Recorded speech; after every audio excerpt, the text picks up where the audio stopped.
स्वागत छ तपाईहरुलाई हाम्रो च्यानलमा। म मदन।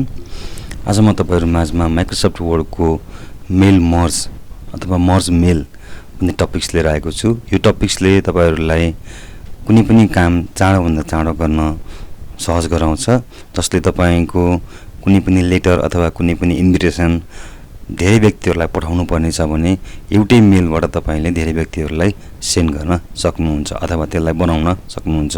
म यसको दुईटा अप्सन देखाउने छु। एउटा अलरेडी आफूले लिस्ट टाइप गरेर बनाएको अप्सन र अर्को आफैले उतिखेरै क्रिएट गरेर बनाएको अप्सन। आउनुहोस् यसलाई कसरी तयार गर्ने भन्ने कुरा हामी भिडियो मार्फत हेरौं र यो भिडियोलाई लाइक शेयर सब्स्क्राइब गर्न पनि नबिर्सनु होला। तपाईहरुलाई मेरो भिडियो मार्फत कतिको काम गर्न सहज भएको छ त्यो पनि कमेन्ट बक्समा कमेन्ट गर्न नबिर्सनु होला। आउनुहोस् ढिला नगरी हामी सुरु गरौं। मसँग यहाँ लेखिएको एउटा लेटर छ। यो लेटरलाई मैले अलरेडी सेभ गरेको छु र मसँग अर्को एक्सेल फाइल छ। त्यो फाइलमा मैले नेम र एड्रेस राखेको छु। यो पनि मेरो अलरेडी सेभ छ। फर्स्टमा म तपाईहरुलाई आफैले टाइप गरेर कसरी बनाउने मेल मर्ज भन्ने कुरा देखाउने छु। म अहिले माथि टपमा हेर्नुस्, यहाँ मेलिङमा गएर हेर्दा कुनै पनि अप्सनहरु यहाँ हाइलाइटेड छैन। यसको मतलब हामीले कुनै पनि लिस्ट तयार गरिएको छैन। यहाँ भन्दा अगाडि हामीले लिस्ट रेडी गरेपछि अथवा हामीले एड्रेसहरु टाइप गरेपछि मात्र बल्ल यो लिस्ट रेडी हुन्छ। फर्स्टमा मेल मर्ज को लागि सबैभन्दा फर्स्टमा हामीले स्टार्ट मेल मर्जमा गएर क्लिक गरौँ र लेटरमा क्लिक गरौँ। त्यसपछि अर्को सेलेक्ट रिसिपिएन्टमा गएर क्लिक गरौँ। यहाँ तीनटा अप्सन आउँछ। एउटा अप्सन आउँछ टाइप अ न्यू लिस्ट, अर्को आउँछ युज एन एक्सटेन्सन लिस्ट। यो एक्सटेन्सन लिस्ट चाहिँ मैले जसरी एक्सेलमा गएर फाइल बनाएको छु त्यसलाई युज गर्ने तरिका देखाउँछु। फर्स्टमा जस्तै मैले यहाँ युज एक्सटेन्सन लिस्टमा क्लिक गर्दै र मैले त्यो फाइल एक्सेलमा बनाएको फाइल कहाँ सेभ गरेको छु त्यसको प्रपर लोकेसनमा गएर त्यसलाई चुज गरौँ। मैले यहाँ कन्ट्याक्ट भनेर लेखेको छु। यसलाई मैले ओपन गरेँ र यहाँ सिट 1 छ, किनकि हाम्रो माइक्रोसफ्ट एक्सेलमा पनि सिट 1 मात्रै छ, त्यसकारणले यहाँ सिट 1 देखाएको छ र ओके मा गएर क्लिक गरौँ। त्यसपछि अब जब हामीले यहाँ ओके गर्यौं त्यसपछि हाम्रो यहाँनेरि यो मेल मर्जहरुको आइकनहरु शो गर्न थाल्यो। अब इन्सर्ट मर्ज फिल्डमा गएर क्लिक गरौँ। दुईटा अप्सन थियो, नाम र एड्रेस। नेममा गएर क्लिक गरेँ र मैले यसलाई इन्टर गरेँ। फेरि इन्सर्ट मर्ज फिल्डमा गएर क्लिक गरौँ र एड्रेस देखाए। यहाँ एड्रेसमा गएर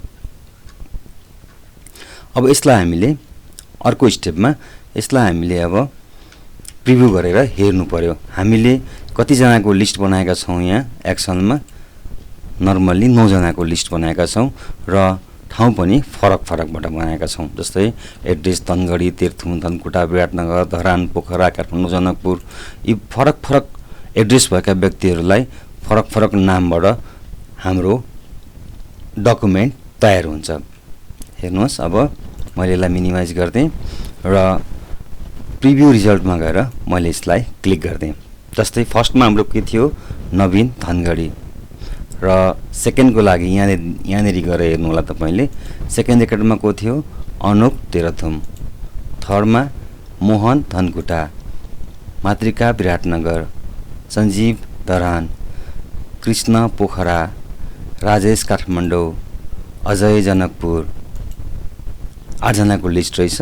8 जनाको लिस्टमा फरक-फरक हामीलाई यहाँबाट यो प्रिभ्यू रिजल्टले देखायो। अब हामीले यसलाई फिनिश मर्ज, यो लास्ट स्टेप हो हाम्रो। फिनिश एन्ड मर्जमा गएर क्लिक गरौँ। Edit individual document. यदि हामीले यो डकुमेन्टलाई इन्डिभिजुअल रूपमा एडिट गर्नुपर्ने छ भने एडिट इन्डिभिजुअल डकुमेन्टमा गएर क्लिक गर्नुपर्ने हुन्छ र यदि हामीले प्रिन्ट डकुमेन्ट, यो डकुमेन्टलाई प्रिन्ट गर्नुपर्ने छ भने प्रिन्ट डकुमेन्टमा गएर क्लिक गर्नुहोस् र कति पेजदेखि कति पेजसम्म प्रिन्ट गर्ने त्यो पनि गर्न मिल्छ। करेन्ट रेकर्डलाई पनि गर्न मिल्छ र तपाईले यति पेजदेखि जस्तै 2 पेजबाट अथवा 2 नम्बरको एड्रेसबाट 5 नम्बरको एड्रेससम्मको व्यक्तिलाई चाहिँ तपाईले प्रिन्ट गर्नुपर्ने छ भने 2 to 5 यो पनि प्रिन्ट गर्न मिल्छ। अब यहाँ हेर्नुहोस् एडिट इन्डिभिजुअलमा गएर गर्दाखेरि हामीले सेपरेट वाइज यसरी तपाईँको 8वटा पेज देखाउँछ। जस्तै हेर्नुहोस् त पेज नम्बर 3 पेज नम्बर 8 हाम्रो कन्टेन्ट एउटै रहन्छ तर हाम्रो नामहरू चाहिँ फरक फरक भएको छ। अनुक्तिम यसरी फरक फरक नामहरू भएको छ जसले गर्दाखेरि हामीले एउटै कन्टेन्ट धेरैजना व्यक्तिहरूलाई पठाउन सकियो। मैले यसलाई क्लोज गरिदिएँ र डन सेभ गर्दै मैले हाम्रो कम्प्लिटली फाइलहरू अब यहाँ छैन। अब नेक्स्ट गर्दाखेरि जस्तै म फेरि त्यही फाइललाई फेरि म नयाँ डकुमेन्ट बनाएर टाइप गर्ने तरिका सिकाउँछु। मैले यसलाई कन्ट्रोल भी गरेँ र मेलमा आएँ, स्टार्ट मेल मर्ज लेटरमा क्लिक गरेँ, सेलेक्ट रिसिपेन्ट यहाँ क्लिक गरेँ, टाइप अ न्यू लिस्ट यहाँ गएर क्लिक गरेँ। अघि मैले एक्जिस्टिङ लिस्ट गरेको थिएँ, अहिले न्यू लिस्ट र यहाँनिर धेरै हेडिङहरू दिएको छ। Title, first name, last name, company, address line 1 हैन, त्यसपछि गरेर एड्रेस लाइन 2। अब यो सबैमा हामीलाई चाहिन्न, आवश्यक परेन भने के गर्ने त यसलाई कस्टमाइज कोलममा गएर क्लिक गर्नुहोस्। टाइटल चाहिन्न भने टाइटललाई डिलिट गरिदिनुहोस्। त्यस्तै गरेर फर्स्ट नेम राखिदिनुहोस्, लास्ट नेम डिलिट गरिदिएँ मैले, कम्पनी नेम मैले डिलिट गरिदिएँ।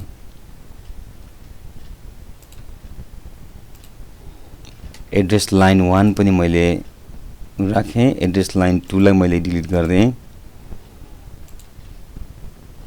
त्यस्तै गरेर सिटी राखेँ, स्टेट डिलिट गरिदिएँ, zip code delete, country delete,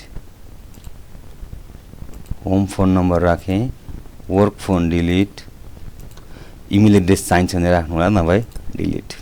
मैले डिलिट गरिदिएँ र अब मलाई चाहिएको छ माथि फर्स्ट नेममा नेम मात्रै लेख्नु पर्यो। यसलाई मैले रिनेममा गएर क्लिक गरेँ र मैले यहाँ नेम मात्रै राखेँ र ओकेमा क्लिक गरेँ। त्यस्तै गरेर एड्रेस लाइन 1 भन्ने छ, यसलाई मैले लाइन 1 लाई हटाइदिएँ, एड्रेस मात्रै राखेँ र ओकेमा गएर क्लिक गरेँ। सिटी भयो ठाउँमा रिनेम गरेँ,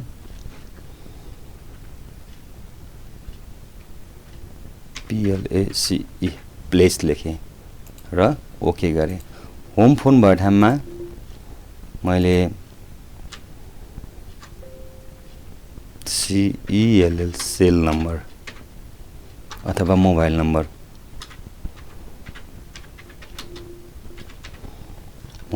गरेर मैले ओके गरेँ र फेरि ओकेमा क्लिक गरेँ। अब अहिले हेडिङहरू थोरै आए, जतिवटा हामीले यहाँ सिलेक्सन गरेको छौँ त्यतिवटा मात्रै आए। जस्तै मैले यहाँ AJAY अजय गरेँ, एड्रेसमा गएर JANAKPUR जनकपुर, प्लेसमा MITHILA मिथिला, मोबाइल नम्बर कुनै एउटा स्याम्पलको लागि। र तपाईँले तल आउनको लागि इन्टर प्रेस गर्नु पर्दैन, जस्ट ट्याब प्रेस गर्नुहोस्। त्यस्तै गरेर अर्को NABIN नवीन, address DHANGADI Dhangadhi, place CAMPUSROAD campus road, mobile number 9858 something something something. फेरि ट्याब गर्नुहोस्, ANUP Anup, address THERATHUM Terhathum, place OKHERA Okhre, mobile number 9845 something something something. यसरी मैले 3जना व्यक्तिको यहाँ नाम इन्क्लुड गरेँ र ट्याब राखेर एउटा एक्स्ट्रा गरिराख्छु खालीमा र मैले यसलाई ओकेमा क्लिक गरेँ र यसलाई तपाईँले सेभ गर्नुपर्ने हुन्छ यो एड्रेस, किनकि तपाईँले फेरि पनि फाइलहरू पठाउनु पर्यो अथवा फाइलहरू बनाउनु पर्यो भने चाहिँ तपाईँले फेरि इन्ट्री गरिरहनु पर्दैन, त्यही इन्ट्रीलाई तपाईँले युज गर्न सक्नुहुन्छ। जस्तै यो चाहिँ लिस्ट अफ FRIENDS फ्रेन्ड्स भनेर लेखेँ मैले यहाँ, जुन चाहिँ डकुमेन्टमा गएर मैले यसलाई सेभ गर्छु। सेभमा क्लिक गरेँ र यो सब्जेक्टलाई मैले अलिक तल राखेँ र अब म फेरि सेम अगाडिकै प्रोसेस जुन प्रोसेस मैले तपाईँहरूलाई गरेको देखाएको थिएँ इन्सर्ट मर्ज फिल्डमा आउँछु नेममा आएर क्लिक गर्छु र इन्टर प्रेस गर्छु त्यस्तै गरेर एड्रेसमा आएर इन्टर त्यस्तै गरेर प्लेसमा आएर इन्टर त्यस्तै मोबाइल नम्बरमा आएर इन्टर यसरी एरेन्ज गरिसके पछाडि मैले यो उसलाई मैले इन्सर्ट गरेको नाम एड्रेसलाई चाहिँ म्यानेज गर्छु अलि हामीलाई बढी वस्तु लागेको छ भने प्लेस गरेर ओके गरिदिन्छु यो नजिक भएर आउँछ र अब मैले यसलाई प्रिभ्यू रिजल्टमा गएर हेर्छु कतिजनाको नाम गरिएको छ हामीले 3 जनाको नाम योभन्दा अगाडि हामीले प्रिभ्यू गर्नुभन्दा अगाडि यदि हामीलाई मोडिफाई गर्नुपर्ने छ हामीले गरेको अथवा टाइप गरेको नाममा अथवा एड्रेसमा मोडिफाई गर्नुपर्ने छ अथवा मोबाइल नम्बर बिग्रेको छ भने हामीले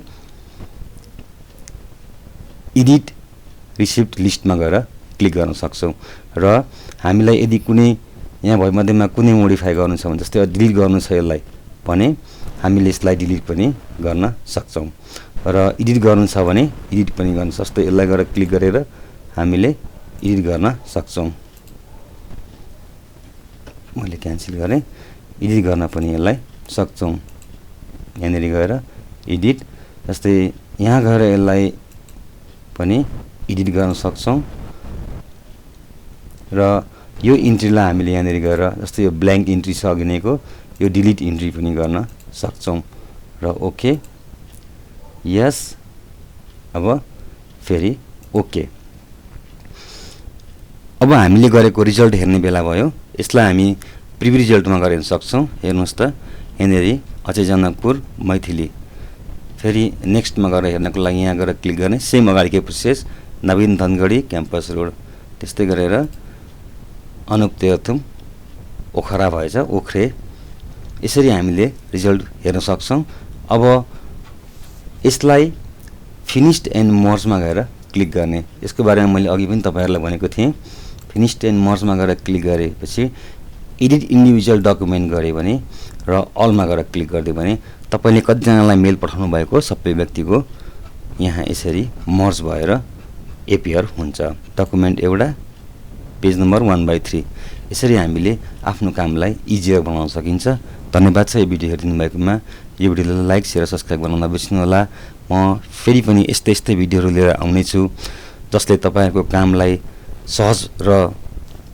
छिटो बनाओस् भन्नको लागि यो भिडियोमा केही कुरा नबुझ्नु भएको छ भने मलाई कमेन्ट बक्सको माध्यमबाट कमेन्ट गर्न सक्नुहुन्छ र यदि